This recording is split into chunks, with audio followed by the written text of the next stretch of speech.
Assalamualaikum warahmatullahi wabarakatuh. Gimana kabarnya sobat semua? Semoga selalu diberi kesehatan baik jasmani maupun rohani oleh Allah Subhanahu wa taala. Di kisah kali ini gue mau menceritakan kisah yang berjudul Tumbal.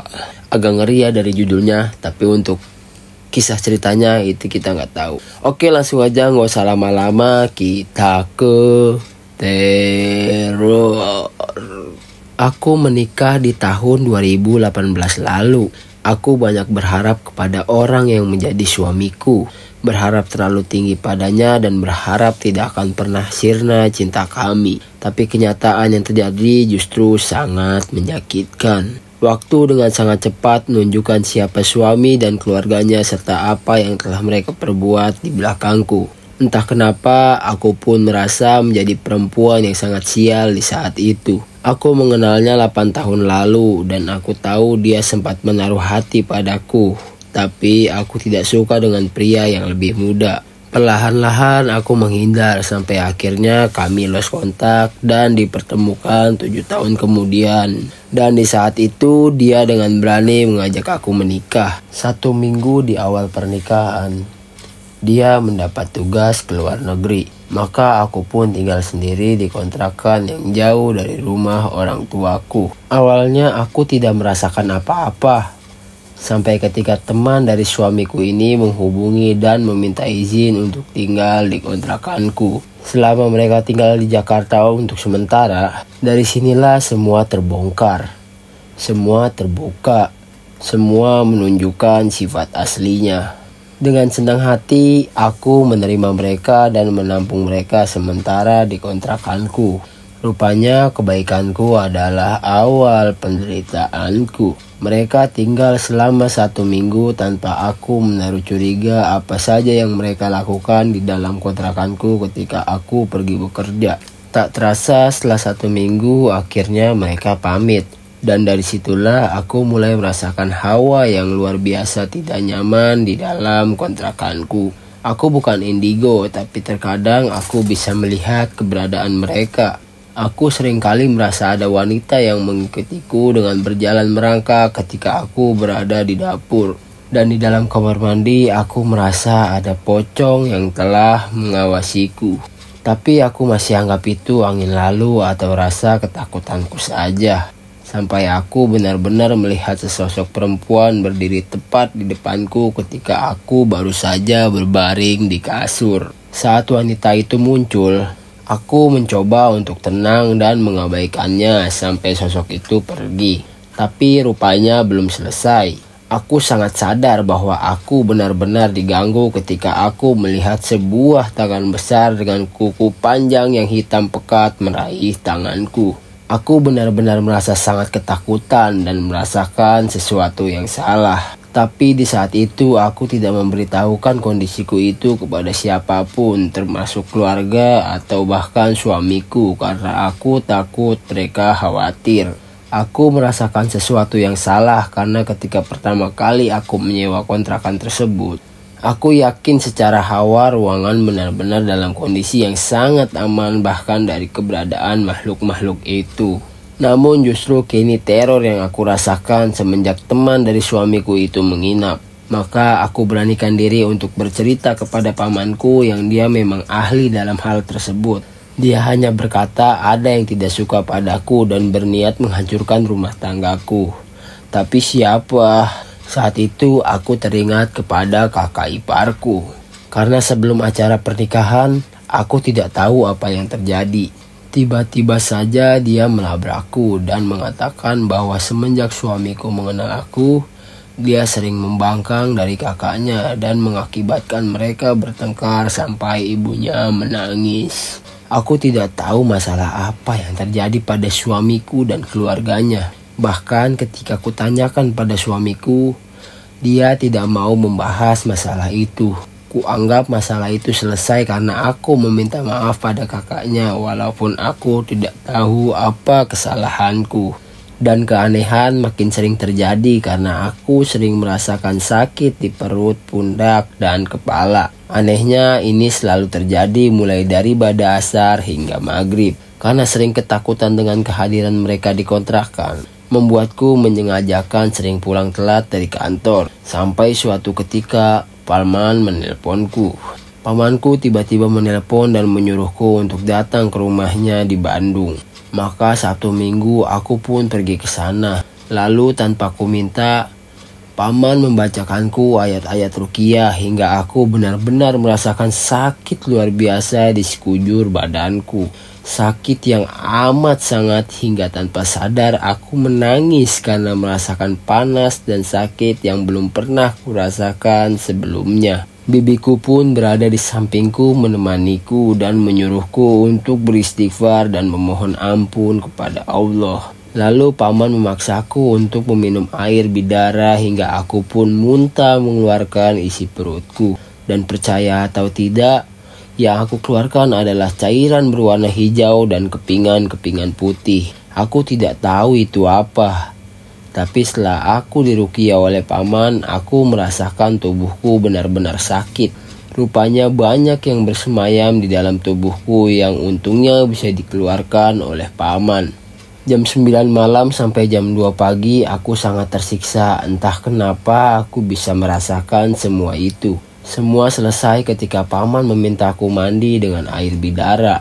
Aku benar-benar letih dan tidak memiliki tenaga sedikit pun. Paman bilang padaku, kalau seandainya aku lemah, ada kemungkinan bahwa aku sudah terbaring di RS begitu saja. Mungkin aku kuat karena Allah masih melindungiku. Dan yang membuatku terkejut, paman mengatakan bahwa ini semua akibat perbuatan keluarga suamiku yang tak suka padaku. Saat itu aku merasa seperti tersambar petir. Aku tak menyangka karena selama ini mereka sangat baik padaku dan dengan kakak perempuan dari suamiku pun aku berpikir bahwa tidak ada dendam di antara kami. Kenapa semua seperti ini?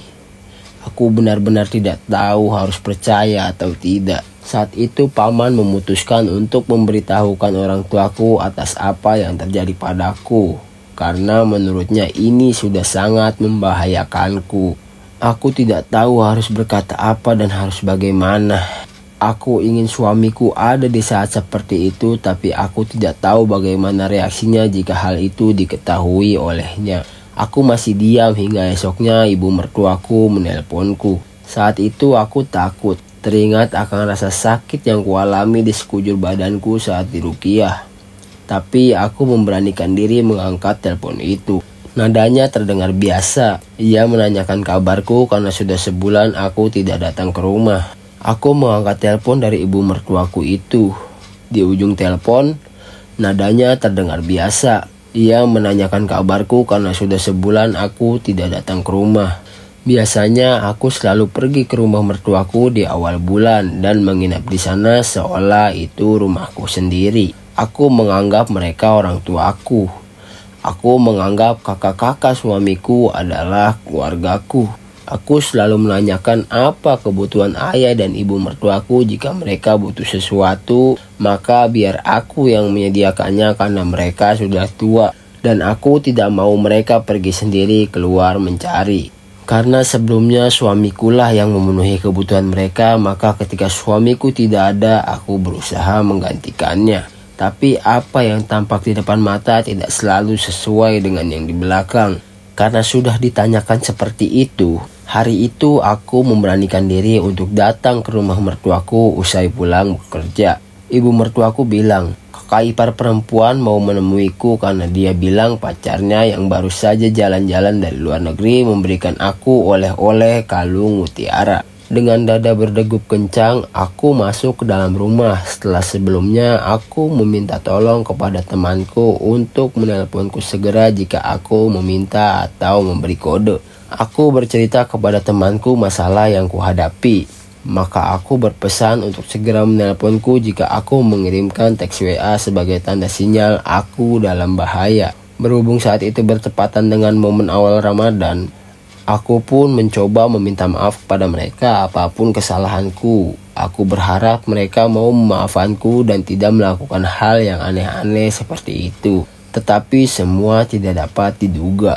Aku benar-benar merasakan bahaya ketika kakak ipar perempuanku menyodorkan sebuah kalung yang ia bilang sebagai hadiah dari pacarnya. Yang di awal katanya kalung mutiara, tetapi itu hanya kalung dengan bandul hitam dan tali kalung seperti tali yang dipakaikan kepada hewan peliharaan. Karena aku memiliki kekurangan keturunan dari ayah, maka aku bisa merasakan perasaan yang tidak enak ketika aku memegang kalung yang disodorkan kepadaku itu. Perasaanku gak enak sama sekali. Saat itu juga aku langsung mengirim WA pada temanku dan berharap dia menelponku dengan berpura-pura menyuruhku segera pergi menjemputnya agar aku bisa keluar dari rumah itu. Untunglah temanku sigap dan dia benar-benar menelpon dan kami pun bersandiwara sesuai sebagaimana rencanaku. Aku secepat mungkin pamit tanpa sempat mencoba kalung itu. Tetapi apa mau dikata, ibu mertuaku menahanku dan memintaku untuk membawa kalung tersebut. Aku beralasan karena mau pergi mengantar teman agak jauh, maka biarkan kalung tersebut disimpan dulu oleh beliau. Aku beralasan takutnya hilang jika aku bawa-bawa. Namun ibu mertua dan kakak iparku terus memaksa dan aku dengan berbagai cara berusaha terus menolak. Merasa tak berhasil membujukku untuk mengenakan kalung itu. Akhirnya ibu mertuaku memaksaku membawa air minum untuk bekal. Kali ini aku menerimanya. Tapi aku sudah sangat berhati-hati dan tidak mau terjadi lagi sesuatu yang aneh di diriku nanti. Maka ketika dalam perjalanan pulang, aku membuang air itu. Sebelumnya paman juga sudah berpesan untuk tidak lagi makan dan minum apapun pemberian mereka. Dalam perjalanan pulang, aku sangat sedih dan menangis kenapa mereka begitu jahat padaku. Kenapa mereka ingin mencelakaiku? Apa salahku? Aku sudah berusaha sebaik mungkin agar diterima keluarga mereka, tapi mereka begitu sangat ingin mencelakaiku. Maka yakinlah aku bahwa yang dikatakan paman semuanya benar. Sampai aku benar-benar ingin suamiku segera pulang menemaniku. Aku ingin dia di sini ketika aku merasakan kekhawatiran. Aku ingin dia setidaknya memberikan aku kekuatan untuk menerima semua ini, menerima kenyataan pahit ini. Aku ingin bertanya kepada keluarga suamiku apa salahku hingga mereka berniat membuatku sakit. Atau apakah mereka memang berniat membunuhku perlahan-lahan. Semua tanda tanya hadir dalam kepalaku. Dan aku tidak dapat lagi mengendalikan emosiku.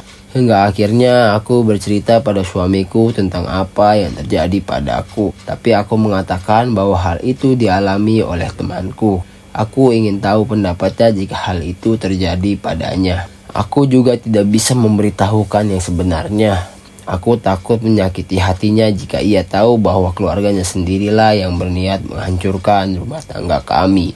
Saat itu paman menyarankanku untuk membersihkan semua bagian kontrakan yang aku tempati. Cari di setiap sudut apapun yang mencurigakan.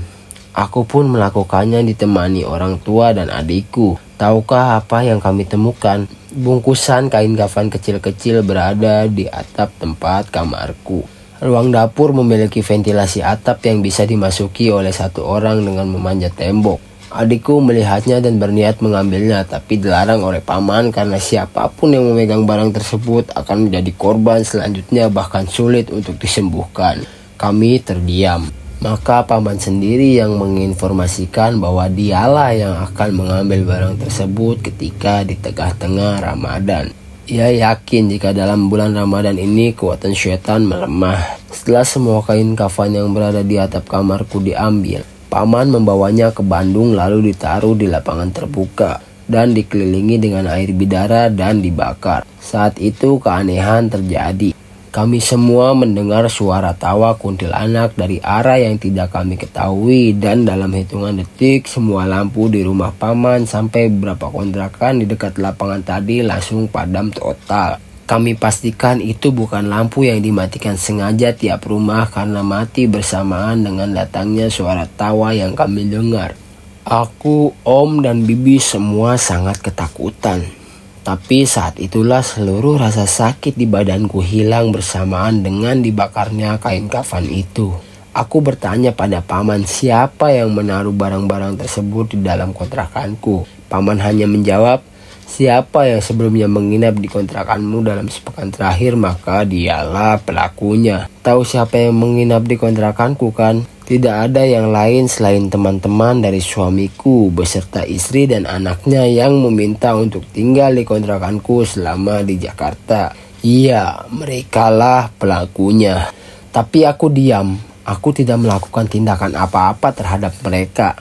Aku juga tidak tahu apakah mereka bekerja sama dengan keluarga suamiku atau tidak. Mengingat bahwa teman suamiku ini memang sudah dianggap keluarga oleh mereka. Tapi aku sudah tidak tahan lagi untuk menutupi semuanya. Maka aku pun bercerita kepada suamiku.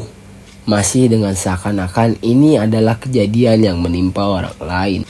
Namun suamiku entah mengapa dia amat yakin bahwa hal itu yang terjadi padaku, bukan pada temanku sebagaimana yang aku sampaikan. Kami bercerita melalui telepon dan itu pun ketika dia ada waktu senggang di antara pekerjaannya. Ia selalu sempatkan berkomunikasi denganku. Ia telah mengetahui apa yang aku coba tutupi dan dia berkata dengan nada yang sangat yakin bahwa ini semua perbuatan kakak perempuannya. Aku terdiam. Aku sangat ingin mengiyakan kalimat itu. Aku sangat ingin meminta perlindungannya. Tapi kemudian aku tahu apa yang aku lakukan dan aku harapkan darinya adalah sebuah kesalahan. Ketika aku meminta ia untuk bertindak tegas kepada kakaknya, maka apa yang aku harapkan adalah hal menyakitkan. Saat ia bilang bahwa ia akan kembali ke Indonesia dan berjanji padaku untuk menyelesaikan masalah kami, aku sempat sangat berharap suamiku memiliki ketegasan. Namun sepulangnya dari luar negeri ia tidak langsung menemuiku, melainkan ia pulang lebih dahulu ke rumah orang tuanya. Baru keesokan harinya ia menemuiku dan beralasan bahwa ia tidak bisa pergi menemuiku dengan alibi bahwa ia tidak punya uang rupiah. Apakah ini alasan yang masuk akal? Tentu tidak make sense sama sekali. Tapi aku berusaha untuk percaya padanya dan ia tidak membahas itu. 1 minggu kami tinggal bersama dan kami pun mulai sering bertengkar sampai tiba-tiba ia bilang bahwa dugaanku salah. Kakak perempuannya serta temannya itu tidak melakukan apa-apa kepadaku. Kenapa? Justru suamiku yang kuharapkan akan membela dan melindungiku justru kini melawanku dan membela kakaknya. Bahkan ia terus menekanku dengan mengatakan bahwa kalung yang awalnya ingin diberikan padaku pun kalung mutiara asli, bukan kalung untuk keperluan lain. Apa dia pikir aku bodoh? Orang awam pun tahu untuk berpikiran seperti apa ketika melihat bentuk kalungnya yang bukan diperuntukkan untuk riasan itu. Siapa juga yang memakai kalung rias yang bahkan tidak ada sisi cantiknya sama sekali seperti ini? Lalu ia meminta aku bercerita awal mulanya kenapa sampai aku bisa-bisanya curiga kepada keluarganya. Maka aku ceritakan semua, sedetail-detailnya sampai ketika ia tahu bahwa paman meruqyah aku. Seketika itu juga ia mulai marah besar. Ia bilang bahwa ia tidak ridho aku diruqyah oleh siapapun termasuk pamanku sendiri dan meminta aku untuk meminta maaf kepada seluruh keluarganya termasuk temannya. Jika aku menolak, maka ia mengancam bahwa ia tidak mau mempertahankan hubungan rumah tangga kami ini. Aku betul-betul tidak habis berpikir kenapa suamiku yang aku harapkan akan melindungi aku malah berkata seperti itu dan ia lebih memilih untuk membela temannya daripada istrinya. Aku benar-benar tidak bisa melakukan yang ia minta. Dan apa aku salah untuk diruqyah? Aku benar-benar takut. Kami saling bersikeras. Ia memaksaku meminta maaf dan aku menolak karena aku tahu akulah di sini yang menjadi korban. Hingga akhirnya ia benar-benar meninggalkan aku. Ia mentalak aku, lalu dari sanalah teror yang sebenarnya dimulai. Setelah aku dijatuhi talak, mamaku memintaku untuk kembali ke rumah dan tinggal bersamanya. Ia khawatir terjadi sesuatu lagi padaku dan benar saja apa yang dikhawatirkan mama terjadi padaku. Setiap malam aku merasakan atap kamarku diinjak oleh makhluk besar seolah ia berjalan di atap rumahku. Setiap kali aku pulang bekerja, selalu ada sesosok perempuan yang ikut denganku. Bahkan berhari-hari ia menempel di belakangku dan tidak mau pergi. Pernah suatu hari aku pulang kerja dengan menggunakan jasa ojek online. Entah driverku dia indigo atau memang memiliki kekurangan. Dia mengatakan padaku bahwa ada yang mengikuti kami sejak pertama aku menaiki motor. Makhluknya juga nggak cuma satu, ada perempuan, genderuwo, dan anak-anak. Di saat keadaan semakin tidak kondusif seperti itu, aku memutuskan kembali ke rumah paman. Di saat itulah ia membuka semua yang terjadi padaku bahwa sejak awal suamiku mendapatkan aku dengan cara yang tidak baik. Ia menggunakan jasa dukun untuk membuatku jatuh cinta padanya. Dukun itu kemungkinan ia kenal dari temannya yang jahat itu, yang menginap di kontrakanku. Medianya kemungkinan berasal dari fotoku. Suamiku mengambil fotoku dari Facebook dan menggunakannya untuk mengikatku agar aku tidak menikah dengan orang lain selain dirinya. Istilahnya gantung waris. Dan itu benar, aku mengalami gantung waris karena berkali-kali jika aku menjalin hubungan dengan seorang pria maka tidak akan bertahan lama. Selalu seperti itu sampai aku bertemu dengan suamiku yang sekarang. Paman berkata bahwa ia mengetahuinya sejak awal, tetapi ia memilih membiarkan karena ia yakin bahwa apa yang kita tanam maka itu yang akan kita tuai. Jika suamiku nanti memang menceraikan aku, maka ilmu gantung waris tersebut akan kembali kepada dirinya sendiri atas kehendak Allah. Aku tidak tahu apakah apa yang dilakukan oleh teman dan keluarganya kepadaku dilakukan atas seizinnya atau tidak, yakni agar aku menurut kepadanya seperti seorang pembantu atau hanya pemanfaatan keberadaanku. Di sini suamiku sudah meninggalkan aku sendirian dengan alasan ibunya sakit dan minta untuk ditemani. Lalu suatu hari ia mengirim teks via WA meminta aku untuk memberikan seluruh uang gaji yang selama ini ia kirim kepadaku. Tentu saja dengan jelas aku menolak. Walaupun sebenarnya gaji yang selama ini ia berikan selalu aku tabung dan tidak pernah aku pakai tanpa seizinnya. Bahkan ketika ia dinas ke luar negeri pun segala kebutuhan pribadiku menggunakan gajiku sendiri. Tapi aku merasa ia sudah sangat keterlaluan. Sehingga aku mengelak dan mengatakan jika uang yang ia berikan habis untuk aku gunakan berobat selama aku sakit. Ia kemudian marah dan mentalak aku melalui WA. Maka benarlah bahwa jangan kita menilai orang dari sholat dan puasanya saja, tapi nilai orang dari tanggung jawabnya. Suamiku bisa dibilang orang yang selalu taat sholatnya dan selalu rajin ke masjid, tapi ternyata ia bisa berlaku sedemikian padaku. Ketika aku meminta ia untuk mengembalikanku dengan baik-baik kepada orang tua, ia bahkan tidak mau dan langsung pergi begitu saja setelah sebelumnya memblokir nomorku. Cobaan pun datang kembali ketika aku sadar bahwa aku sudah tidak menstruasi 1 bulan ini. Dan ketika aku periksakan ke dokter, aku dinyatakan positif hamil. Di saat itu aku benar-benar kalut. Aku juga sempat bertengkar dengan mama. Dia sempat menyalahkan aku karena salah memilih pasangan hidup yang sebetulnya sejak awal mamaku kurang suka dengan suamiku.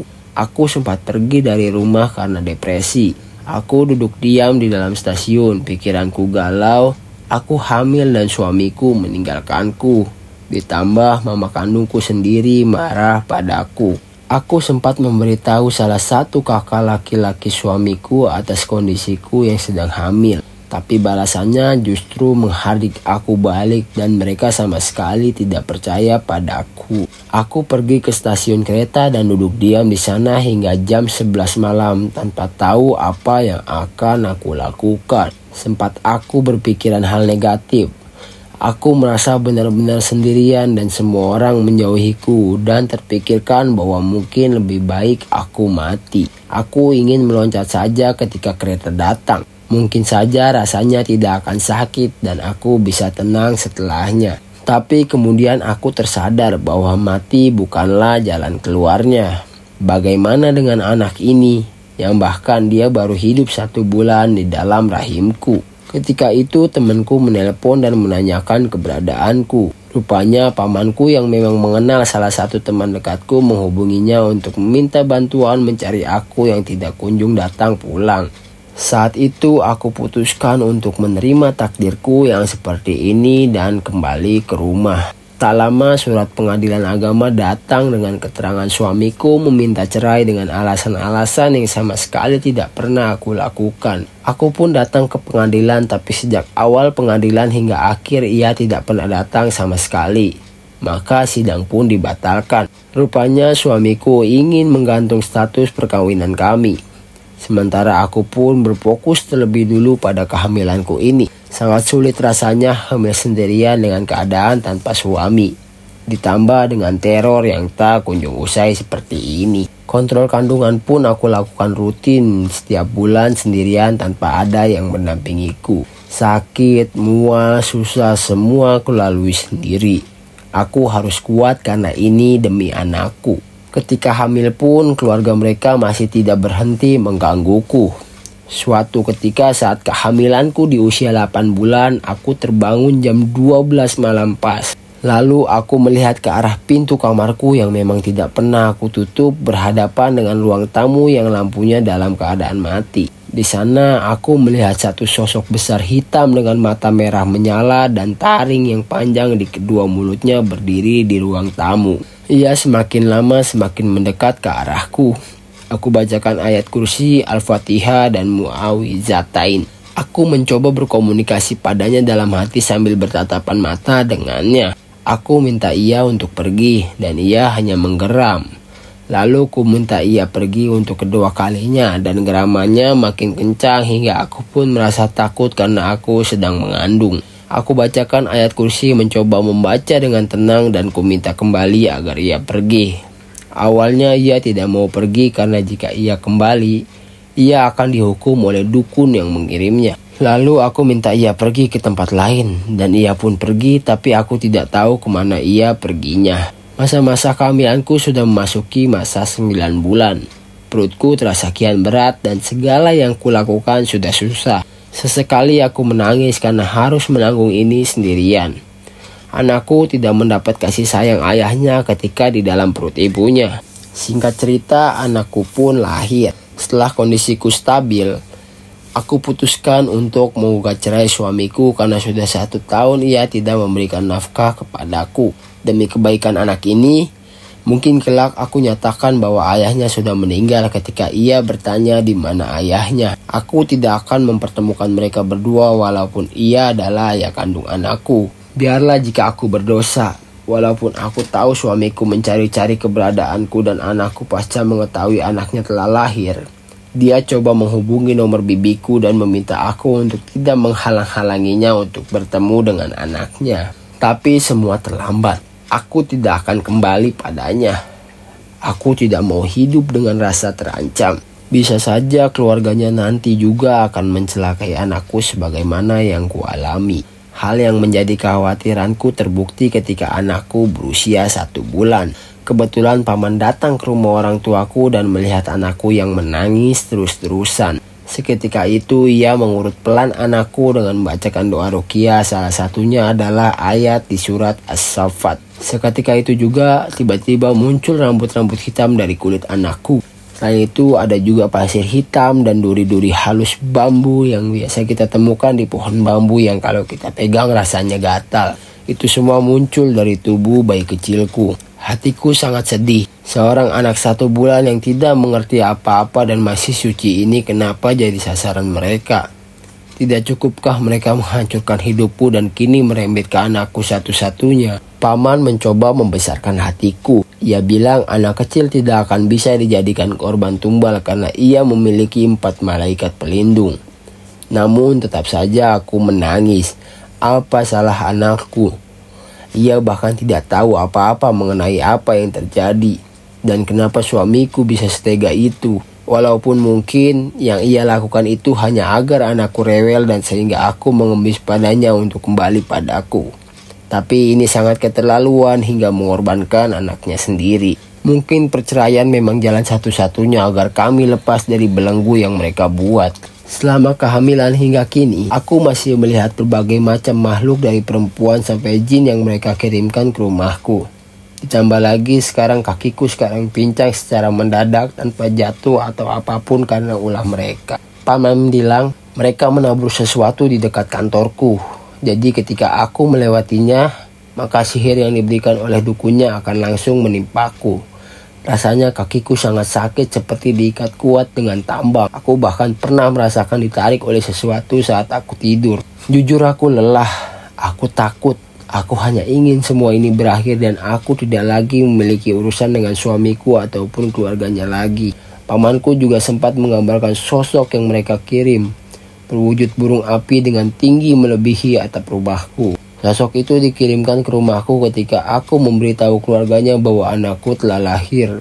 Dan tak berapa lama muncul keganjilan pada anakku. Ia selalu menangis jika aku bawa ke dalam kamarku. Beberapa waktu lalu ketika aku bergantian menjaga anakku dengan mama, dari depan rumah mama mendengar tawa kuntilanak yang cukup nyaring dan melengking. Setelah suara itu, anakku terus-menerus menangis dan tidak tidur sama sekali selama 2 hari hingga jatuh sakit. Merasa rumahku tak lagi aman, maka aku berinisiatif menitipkan anakku ke rumah kerabat jauhku dan aku merahasiakannya dari suamiku.